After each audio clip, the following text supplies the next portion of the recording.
ما ترفعش في تونس. انا ارتكبت جريمه في حق تونس. جريمه وانا نقول لهم اللجنه الاولمبيه يقولوا لي قانونيه، انا نقول لي انا قانونيه. وجه متجهم ونبرة حادة وعينان تنطقان بالشرار تارة أو شررا كما يقال، وتذرفان الدموع تارة أخرى. هكذا بدأ قيس سعيد في مسبح برادس بالعاصمة التونسية. فما هي الجريمة المرتكبة بحق تونس على حد تعبير الرئيس التونسي؟ الزيارة تلك تأتي بعد أن شهدت بطولة تونس المفتوحة للماسترز تغطية معالم العلم التونسي المعلق على جدران صالة المسبح الأولمبي في ظل عقوبات الوكالة العالمية لمكافحة المنشطات. الرئاسة التونسية قالت إن زيارة سعيد إلى المسبح الأولمبي لم تكن معلنة.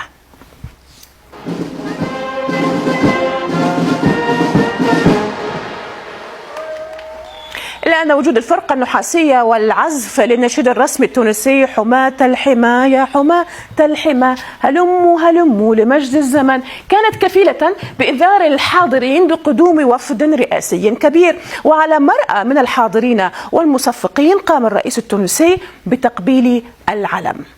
تلك الزيارة مشاهدينا تلاها أوامر رئاسية بحل اتحاد السباحة واتخاذ إجراءات بحق من غطى العلم التونسي بخرقة من القماش.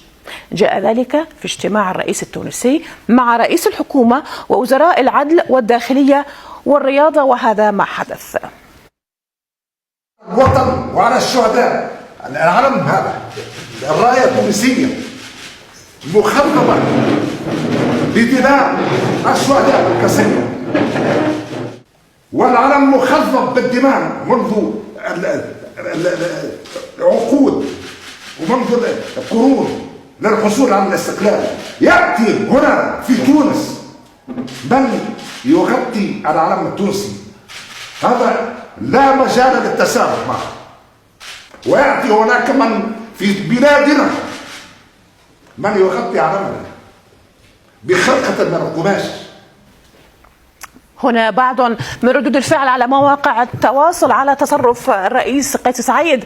خالد يقول حلو معقول برشا انك تغير على علم البلاد، اما قبل ما تحاسب اللي غطى العلم باهي ياسر كان تبدي تحاسب اللي كان سبب باشي يفرضوا علينا عقوبات منها منع رفع العلم، وهي في مجملها تقصيرات في تنقيح نصوص تشريعية وتنظيمية يتحمل مسؤوليتها اساسا وزيركم بتاع الرياضة ورئيس الحكومة اللي عينته سيادتك. أما هنا سماح تدوينة سماح تقول سماح بكيت اليوم يا سيدة الرئيس وذرفنا معك الدموع فخرا تحيا تونس. أما هنا سالم من منصور بن منصور يقول سالم دولة تمشي فيها بالقوة بالفوضى بدون أن تحترم قوانين الوكالة العالمية لمكافحة المنشطات، زعما ما نخافوش من عقوبات أخرى أو تشجيع على المنشطات، وربما حتى قوانيننا يجي نهار وما نحترمه. أما محمد تدوينته يكتب فيها مسرحيات رئيس الانقلاب التافه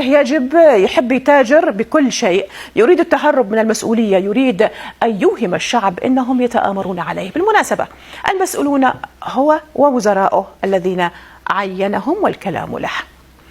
أزمة العلم في البطولة الدولية تأتي بعد عقوبات فرضتها الوكالة العالمية لمكافحة المنشطات المعروفة باسم وادا في تونس، وتنص العقوبات على منع رفع العلم التونسي في الألعاب الأولمبية والبارالمبية حتى تعود البلاد إلى كنف الوكالة العالمية لمكافحة المنشطات. وبعد القرار بأيام أصدرت السلطات التونسية التعديلات القانونية وفقا لمطالب الوكالة، لكن وادا لم تعلن عن رفع العقوبات